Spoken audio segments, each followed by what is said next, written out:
جو لوگ سود کھاتے ہیں وہ قبروں سے اس طرح حواس باختہ اٹھیں گے جیسے کسی کو جن نے لپٹ کر دیوانہ بنا دیا ہو.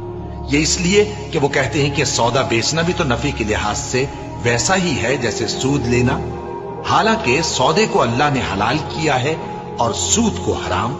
تو جس شخص کے پاس اللہ کی نصیحت پہنچی اور وہ سود لینے سے باز آ گیا تو جو پہلے ہو چکا وہ اس کا، اور قیامت میں اس کا معاملہ اللہ کے سپرد.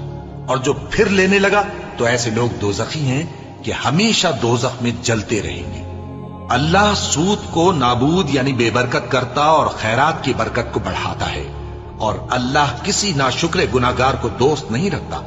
جو لوگ ایمان لائے اور نیک عمل کرتے اور نماز پڑھتے اور زکات دیتے رہے، ان کو ان کے کاموں کا صلہ اللہ کے ہاں ملے گا، اور قیامت کے دن ان کو نہ کچھ خوف ہوگا اور نہ وہ غمناک ہوں گے.